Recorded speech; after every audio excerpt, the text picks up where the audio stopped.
Buenas tardes con todos. Aquí las noticias para ustedes. Hoy jueves 2 de octubre. Javier Jordán, procesado por el asesinato de Fernando Villavicencio y prófugo del caso Metástasis, está bajo custodia de las autoridades estadounidenses. Esta madrugada su residencia en Miami, en los Estados Unidos, fue allanada por agentes de la Oficina de Investigación de Seguridad Nacional y del FBI. Jacqueline Rodas con las imágenes del operativo y la declaración de su abogado en Ecuador. El prófugo de la justicia, Javier Jordán, está bajo custodia de las autoridades estadounidenses.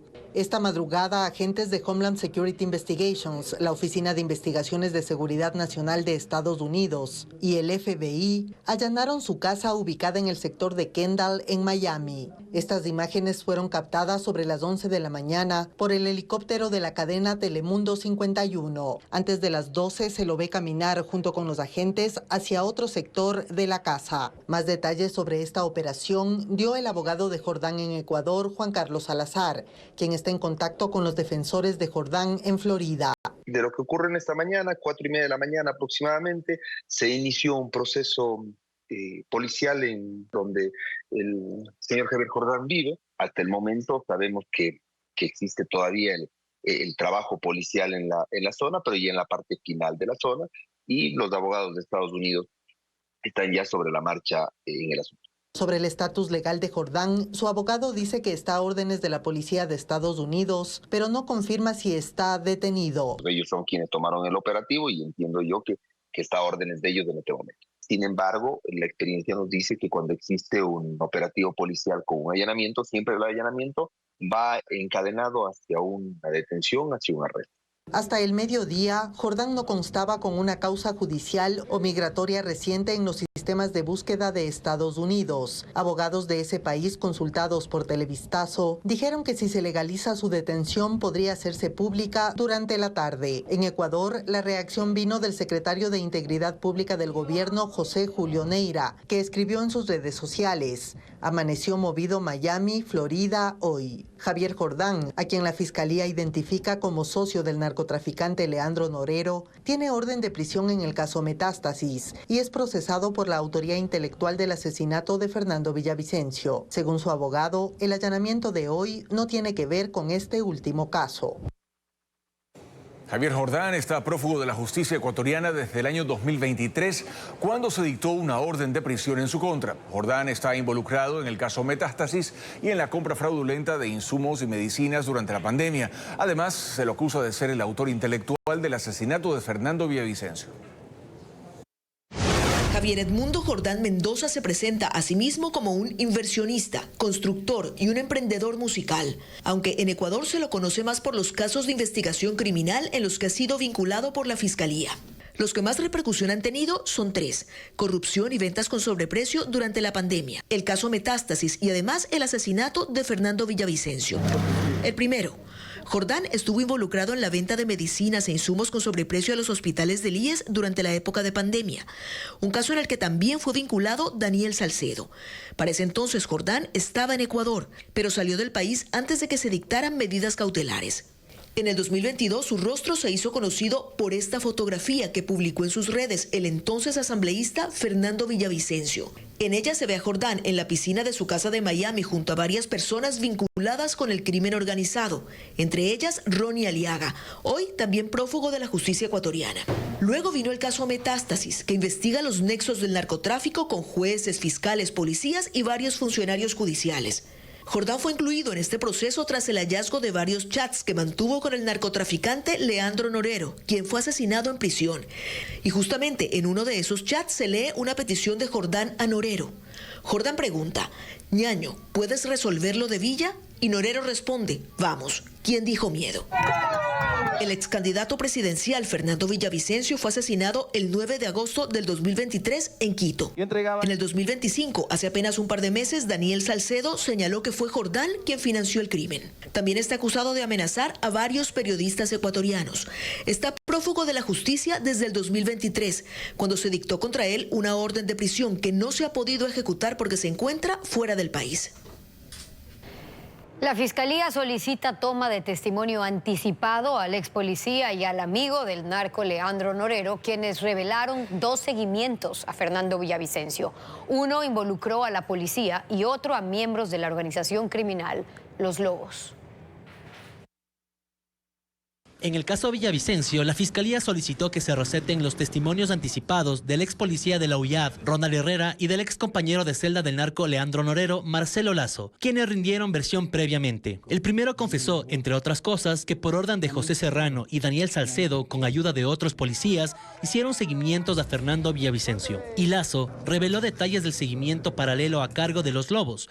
En junio de 2022, Javier Jordán, Ronnie Aliaga, José Serrano, Rafael Correa y Jorge Glass pidieron a Norero que ejecute el plan a cambio de $200,000. Norero encargó el trabajo a Daniel Salcedo. En octubre de ese año, Norero fue asesinado en prisión y se cayó el plan. En 2023 se retomó. El hecho de ser candidato presidencial los ponía incómodos. Según la versión, el seguimiento se retomó. Salcedo pidió a los cabecillas de Los Lobos, alias Pipo, y su hijastro Esteban Aguilar, que lo hagan. El precio fue $1 millón, $500,000 para Los Lobos y la otra mitad para los disidentes de las FARC, Oliver Sinisterra. Juntos lo seguirían y lo matarían.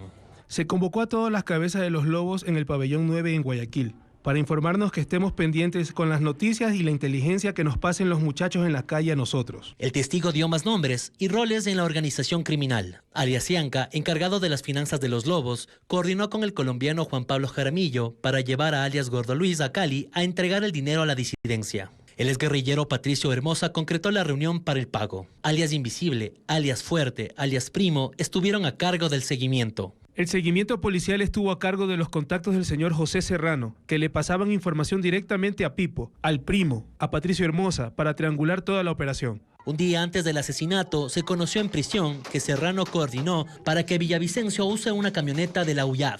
Entró la llamada del encargado de Serrano para comunicarle a alias Primo que ya estaba gestionado todo para que no se le diera un vehículo blindado, que ya se había coordinado con elementos de la Guardia para que hubiera ciertos movimientos que permitieran que se perpetre el hecho. Todos estos detalles se ampliarán bajo juramento y serán usados en un eventual juicio contra Jordán, Serrano, Salcedo y Ronnie Aliaga.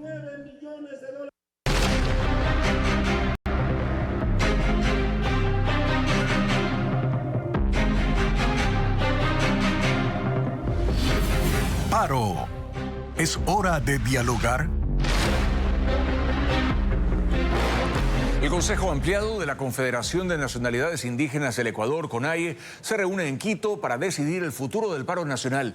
Los líderes de las organizaciones indígenas analizan de manera reservada la estrategia que se anunciará en las próximas horas. Paul Romero con un informe. Los dirigentes de la CONAIE analizan bajo reserva el futuro de las movilizaciones en contra del gobierno, que este jueves por 11 días consecutivos se mantienen en 5 provincias. La convocatoria al Consejo Ampliado de la CONAIE, que se instaló cerca del mediodía en la sede principal en el norte de Quito, no tuvo mayor participación de los dirigentes de las organizaciones campesinas. El presidente de la CONAIE, Marlon Vargas, evitó hablar de las resoluciones que tomarán para comunicar a sus bases. Vamos a analizar un punto importante del paro nacional. Cualquier pronunciamiento estaremos dando, pues finalmente, el tema del paro nacional. Usted lo conoce con lo que estamos haciendo. Entonces, nosotros daremos pronunciamiento después de este Consejo Ampliado. El Consejo empezó evidenciando que hay divisiones en el movimiento indígena. Lo reconoció el presidente de la organización en Cotopaxi. Si en verdad que el gobierno está ahí dentro, negociando con algunos dirigentes más que todo. Y eso nos permite que estamos un poco debilitados hasta donde la gente no conoce todavía. Por el momento exigen al gobierno, como condición para sentarse a dialogar, que derogue el decreto sobre la eliminación del subsidio al diésel, entre otras peticiones. Para la reunión del Consejo Ampliado de la CONAIE, la Guardia Indígena tomó medidas de seguridad y limitó el acceso de personas. Mientras tanto, el presidente Daniel Noboa permanece en la Tacunga, sede temporal del gobierno. En los exteriores de la gobernación de Cotopaxi, donde se reunió a puerta cerrada el mandatario con su gabinete, se mantiene el resguardo con 600 policías y militares que vigilan 20 cuadras aledañas al centro histórico, respaldados por 25 vehículos oficiales, una tanqueta y una unidad antidisturbios. Las calles están cerradas al tránsito vehicular, solo se habilitaron pasos peatonales peatonales reducidos.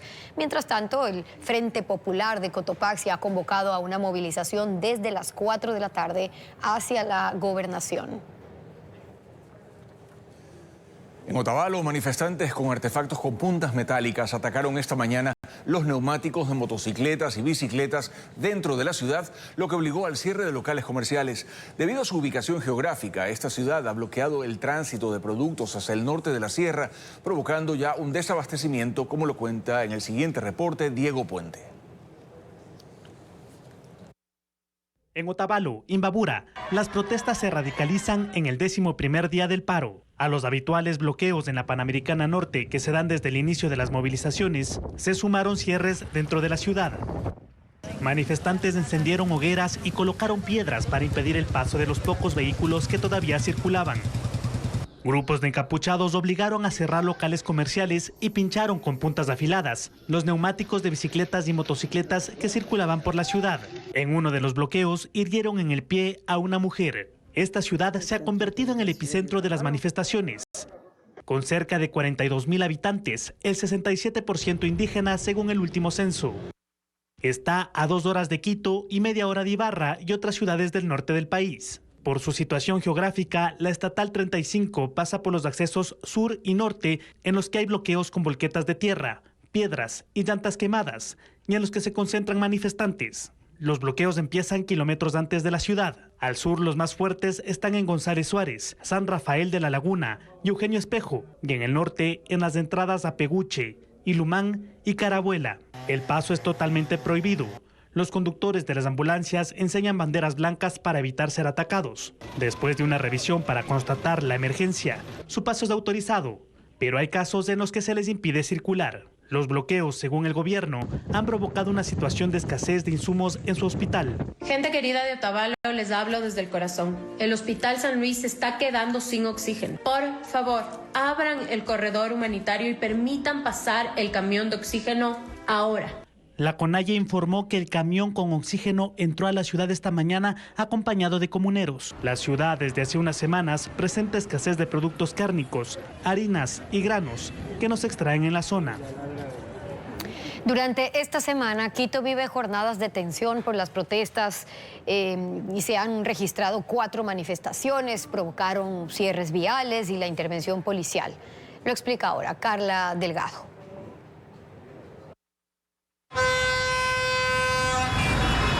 Quito ya no está ajeno a las protestas. La más reciente ocurrió la noche de este miércoles en Calderón, al norte de la capital. Un grupo de habitantes de San Miguel del Común, comunidad ancestral del pueblo Quitucara, marchó de manera pacífica por la Panamericana Norte. Esta población ha tenido un rol protagónico en movilizaciones pasadas. Durante la caminata, los manifestantes exigieron al gobierno que reconsidere la eliminación del subsidio al diésel, entre otros reclamos. A diferencia de otras jornadas, en esta ocasión la policía acompañó el recorrido para evitar disturbios. La circulación vehicular en sentido oriente-occidente fue restringida, causando una fuerte congestión. El paso se habilitó cerca de las 21:30. 2 acciones más ocurrieron en Quito a la misma hora. En Llano Chico, también en el norte, un grupo de personas bloqueó el acceso en el redondel de Gualo con palos y llantas. Policías dialogaron con los manifestantes para impedir nuevos cierres. No fue la única jornada de tensión en la capital. El martes, colectivos universitarios interrumpieron el tráfico para expresar su rechazo a las medidas gubernamentales. En esa ocasión, la policía intervino y dispersó la manifestación. Bloqueos de vías en Chimborazo afectan la llegada de comerciantes a la Feria de Guamote que se realiza cada jueves. Esta mañana los mercados lucieron vacíos, mientras que 11 puntos siguen bloqueados en la Panamericana E35 en 3 cantones. Ángel Pilatuña cubre la jornada.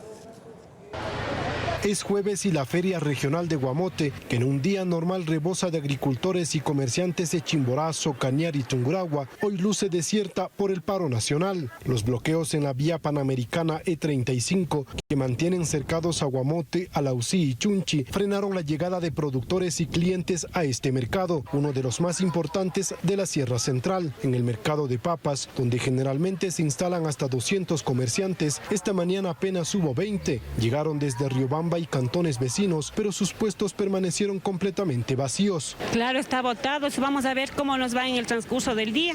Ojalá baje la gente. El mismo escenario se repitió en los mercados de legumbres, ropa, víveres y comidas. Los pocos vendedores que llegaron colocaron sus productos a la espera de clientes. Es que un jueves es el único día que nosotros tenemos para nuestra semana de comida para nuestros hijos, y más que todo nosotros somos madres pobres, no tenemos, como decir, un sueldo, solo vivimos de la vida de la plaza. El paro nacional se siente en cada sector del cantón. Durante la noche del miércoles, al menos 60 uniformados de las Fuerzas Armadas trabajaron para despejar la vía Balvanera-Guamote, donde se reportaron 6 bloqueos con árboles derribados. La circulación se habilitó recién a las 7 de la mañana. Mientras tanto, las vías de acceso a Guamote, Chunchi y Alausí siguen bloqueadas en 14 puntos, donde montículos de tierra, tronco, piedras y árboles interrumpen el tránsito y mantienen aisladas a comunidades.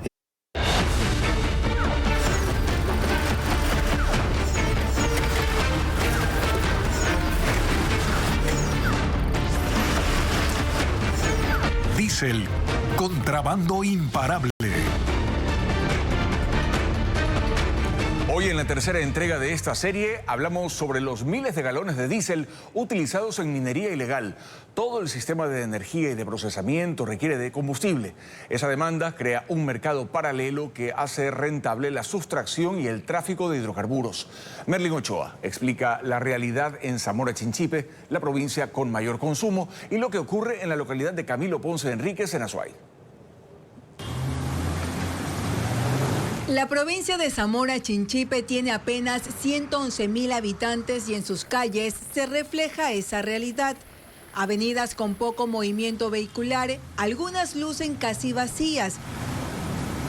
Sin embargo, el consumo de combustible es alarmante. La media nacional por vehículo es de 190 galones al mes. Aquí el promedio alcanza 741 galones mensuales, casi 4 veces más.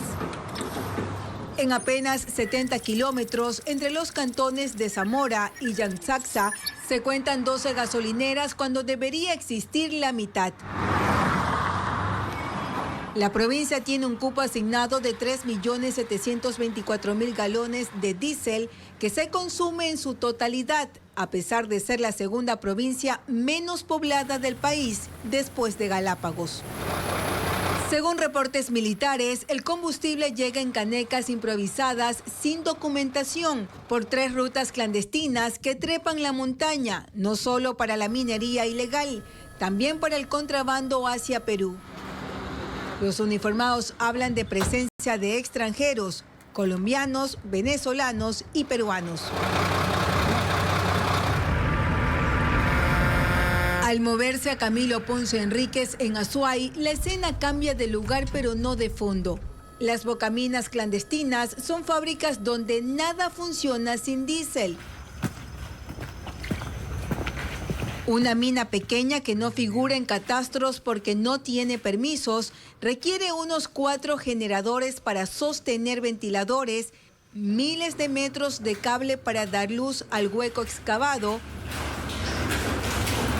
bombas de succión y planta de procesamiento que consumen hasta 14.000 galones de combustible al mes. Pero hay otras minas ilegales. Esta mina a cielo abierto necesita al menos 3 maquinarias que usan un promedio de 8.100 galones de combustible. Por eso son colocadas en zonas de difícil acceso para evitar que sean decomisadas. Por ello, las Fuerzas Armadas las destruyen para que no las vuelvan a utilizar. El Arcón, que es la Agencia de Regulación y Control Minero, ordena la destrucción de bocaminas sin permisos En el 2025 se inhabilitaron 24 bocaminas y 19 maquinarias. Además, se decomisaron 7.722 litros de diésel.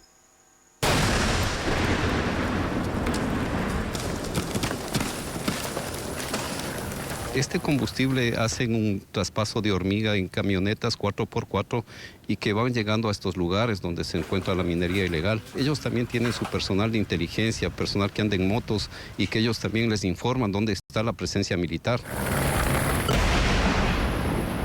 Pero destruir una retroexcavadora es solo un capítulo. La cadena logística ilegal que atrae el combustible sigue intacta.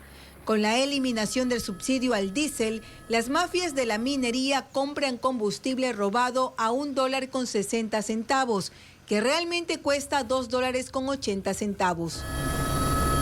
Detrás están los grupos criminales que organizan la logística, como son los lobos, tiguerones, choneros y gángster, que coordinan la cadena desde la perforación del poliducto hasta las minas y fronteras.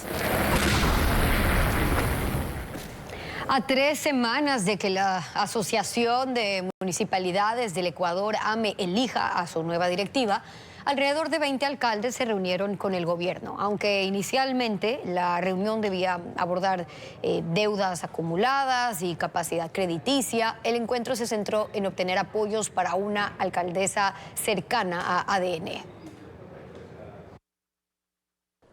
El gobierno busca votos para que una alcaldesa afín a ADN llegue a la presidencia de la Asociación de Municipalidades del Ecuador, AME. El miércoles, antes de las 15 horas, vehículos blindados y resguardo policial llegaron hasta el Ministerio de Gobierno, en el centro histórico de Quito. Al menos 20 alcaldes desfilaron por la calle Benalcázar. Las autoridades municipales fueron convocadas a una reunión de trabajo urgente sobre proyectos y capacidad de crédito de los GAD. Pero fue un asunto secundario. Fuentes confirmaron a Televistazo que el tema principal era la búsqueda de respaldo a Yuri Colorado, alcaldesa de Muisne, para que ocupe la presidencia de la AME. La funcionaria en sus redes sociales se muestra cercana al régimen y a sus ministros. Los alcaldes ingresaron por la puerta principal, pero al final de la cita salieron por una posterior para no dar declaraciones. En la reunión no se resolvió el tema de las asignaciones presupuestarias a los municipios, que a la fecha suman una deuda de $722 millones. El alcalde de Quevedo, Alexis Matute, el único que aceptó hablar con Ecuavisa, dijo que propuso al gobierno cruzar parte de esa deuda con la que los municipios tienen con el IES. No tenemos acceso a los beneficios del IES porque estamos atrasados en los pagos, pero no podemos poner los pagos porque no recibimos las asignaciones. A la reunión no fue invitado el comité ejecutivo de la AME. Su presidente denuncia presiones por parte del gobierno. Buenamente esto se puede configurar hasta como un tráfico de influencias, porque hay documentos donde desde el Ministerio de Gobierno se incide en los alcaldes ya con la redacción, con el texto desarrollado, solamente pidiendo que se coloque las firmas. El encuentro con el gobierno ocurrió a pocos días de la Asamblea General de Alcaldes. El 20 de octubre se escogerá a la nueva directiva de la AME en Tena. Un ex asesor de la Corporación Eléctrica del Ecuador, SELEC, y su hermana, quien fuera gerente de Progen, están cuestionados por presunto conflicto de intereses, porque ambos laboraron en esas entidades cuando se firmaron los contratos millonarios de Progen para construir 2 termoeléctricas que están inconclusas. Diego Cuenca describe este caso. La Corporación Eléctrica del Ecuador, SELEC, que administró 2 contratos de Progen, enfrenta nuevos cuestionamientos. Se trata de un presunto conflicto de intereses, porque José Antonio Saúd trabajó como jefe corporativo de asesoría y contratos en el departamento jurídico de SELEC, y él es hermano de Carla Saúd, quien era gerente de Progen para Latinoamérica. Cuando la compañía estadounidense se benefició de 2 acuerdos por $149 millones para instalar 2 termoeléctricas para Guayas y Los Ríos, que finalmente no culminaron. Que ustedes sepan. Carla Saúd fue quien el pasado 20 de mayo, en una rueda de prensa, justificó las razones por las que ambas obras tenían retrasos. SELEC reaccionó a esos señalamientos y ese miércoles en su cuenta de la red social X escribió sobre su colaborador: hemos procedido a su desvinculación y a enviar la posible alerta de conflicto de intereses a la Secretaría General de Integridad Pública. Esta revelación sale un mes después de 32 allanamientos que realizó la Fiscalía y la Policía, que investiga a peculado contra una docena de personas, entre ellas exfuncionarios del gobierno de Daniel Noboa, que participaron en la contratación de generación eléctrica entre Selec y la empresa Progen, y cuyo caso fue denominado apagón. Aunque los contratos se terminaron de manera unilateral por parte del gobierno, las obras Alitral y Quevedo de 150 megavatios no terminaron de construirse y ahora están paralizadas mientras se desarrolla esa indagación. La vocera de la Presidencia de la República hace un mes aseguró que Selec iba a retomar la instalación de esas termoeléctricas luego de conocer el estado de los generadores. Ese detalle está descrito en un informe que fue entregado a la Fiscalía para las investigaciones y hasta el momento no están operativas. Bien, seguimos con la información y ahora muy atentos a la siguiente. Las modalidades de estafas digitales en el mundo se perfeccionan con inteligencia artificial. Es así que el 37% de los ataques de suplantación de identidad en el mundo ya utiliza IA. Los más comunes son el phishing selectivo, una modalidad en la que los ciberdelincuentes envían correos específicos con mensajes de WhatsApp personalizados con información de cada una de las víctimas para robar sus datos. Y también están los deepfakes, que son videos o audios manipulados con inteligencia artificial que clonan la voz y el rostro de una persona para difundir mensajes falsos y así estafar a los usuarios. María Gabriela Carpio entrevistó a expertos que dan recomendaciones para no caer en estas estafas digitales. Diana recibe cada mes decenas de correos que parecen oficiales, pero son fraudulentos. Están hechos con inteligencia artificial, tan bien redactados que es difícil detectarlos. Como ella es analista informática, no ha caído en la estafa. Se incluyen logos. Gracias a la inteligencia artificial pongo un link que direcciona a esta persona a una página web. Tranquilamente la persona puede hacerlo y no dudar, porque tengo el correo bien redactado, tengo una página web bien hecha para captar información, para robar datos bancarios. Un estudio de la consultoría tecnológica internacional IBM advierte que el 37% de los ataques de suplantación de identidad en el mundo utiliza inteligencia artificial mediante el phishing selectivo, y Ecuador no está fuera de la mira. Ecuador es el tercer país más atacado a nivel de la región. El experto en ciberseguridad, Juan Pablo Ramírez, explica que si antes un ciberdelincuente podía tardar hasta 16 horas en preparar un correo convincente, con IA ese tiempo se reduce a 5 minutos con mensajes más personalizados. Si tú publicas en tus redes sociales que te gusta viajar, alguna música en específico, comienzan a crear un perfil tuyo y basado en tu perfil te envían phishing específico para ti, para que tú subconscientemente puedas dar clic en el link. La policía recomienda fijarse en el remitente. Las instituciones usan dominios oficiales y no cuentas genéricas como Gmail o Yahoo. Siempre tenemos que nosotros ver en el URL, es decir, en la barra donde viene la dirección del correo electrónico, que vengan las letras HTTPS y la S, la última es de seguridad. Y también al lado de estas letras nos viene un candado. Si ese candado está abierto, nos da la alerta de que no es un correo seguro. El mismo estudio advierte que otra de las amenazas para estafar son los deepfakes, videos hechos con inteligencia artificial que imitan perfectamente a una persona para difundir noticias falsas o promover plataformas de inversiones inexistentes. Por eso los especialistas insisten en verificar siempre la información en fuentes oficiales y no publicar datos personales en redes sociales. Toda esa información que el ciberdelincuente va obteniendo, después se crean estos cuantos perfiles o se crean estos deepfakes y se hacen pasar por un familiar, por un amigo. En este año, la Unidad de Ciberdelitos de la Policía investiga 799 casos relacionados a las estafas con suplantación de identidad y acceso no consentido a sistemas informáticos.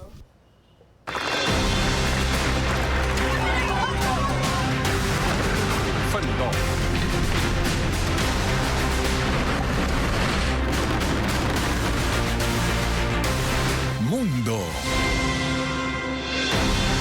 Un ataque deja 2 muertos en el norte de Inglaterra. Ocurrió en los exteriores de una sinagoga cuando un hombre atropelló a una persona y apuñaló a otra. El atacante fue neutralizado por la policía, que investiga este hecho como terrorismo.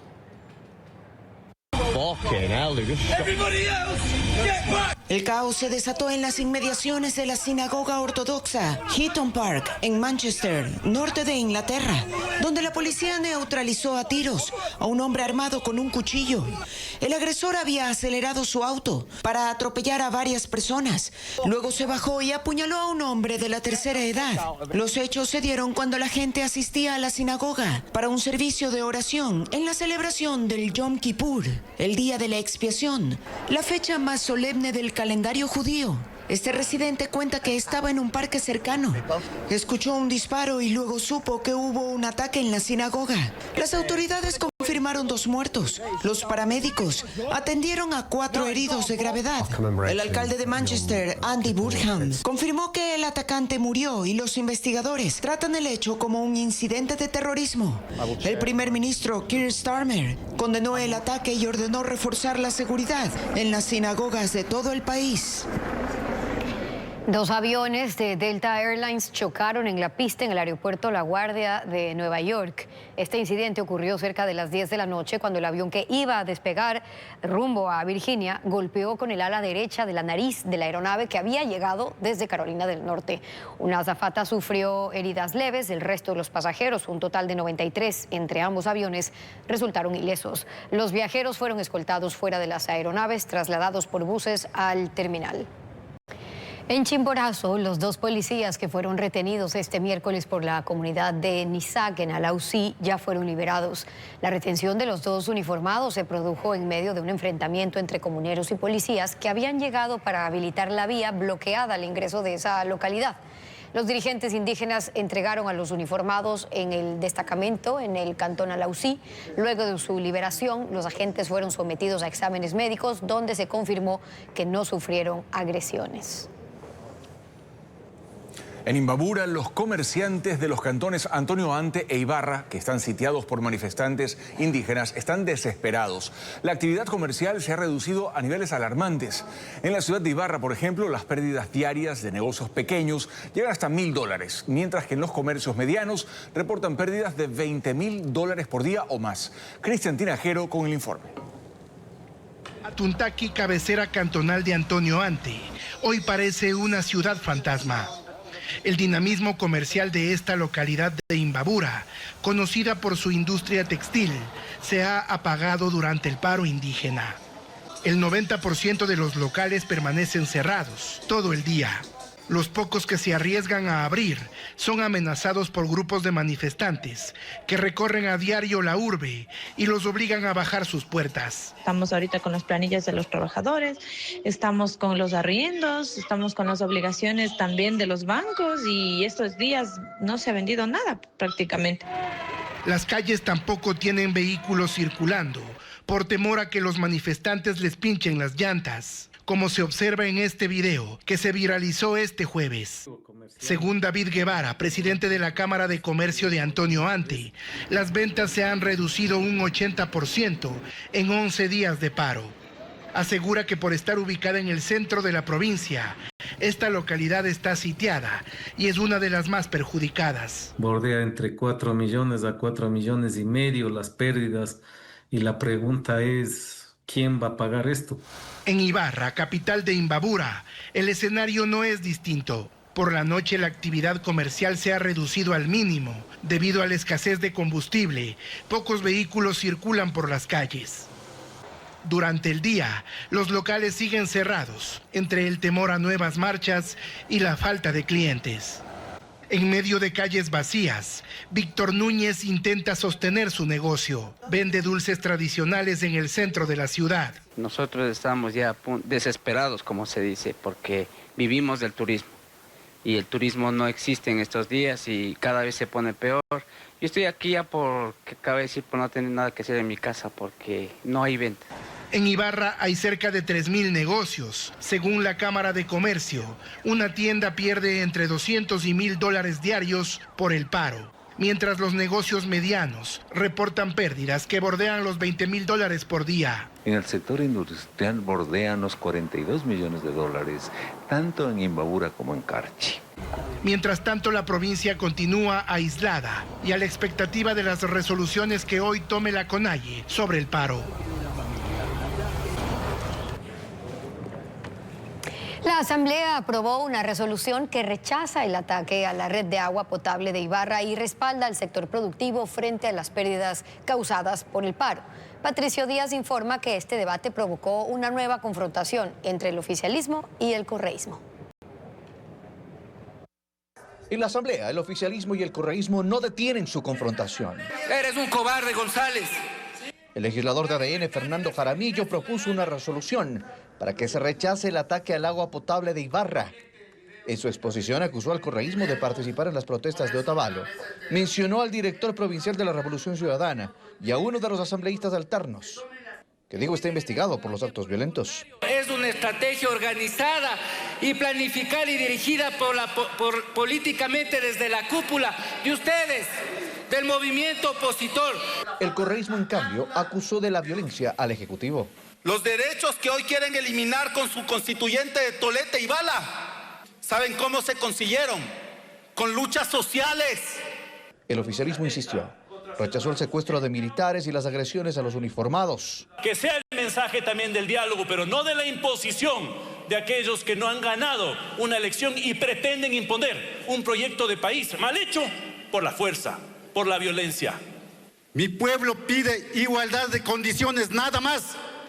Mi pueblo no viene a pedir trabajar toda la familia aquí en la Asamblea. Otros legisladores hicieron un llamado al diálogo, aunque cuestionaron que estaba lista una mesa de trabajo, pero el movimiento indígena de Imbabura se echó para atrás. Los infiltrados boicotearon, se reclama tranquilidad y se estaban sacando la madre entre los dos sectores aquí involucrados en la Asamblea Nacional. Al final, con el voto a favor de la mayoría oficialista y el voto en contra del correísmo, se aprobaron dos resoluciones, rechazando el ataque al agua potable, la una, y la otra respaldando al sector productivo afectado por las paralizaciones.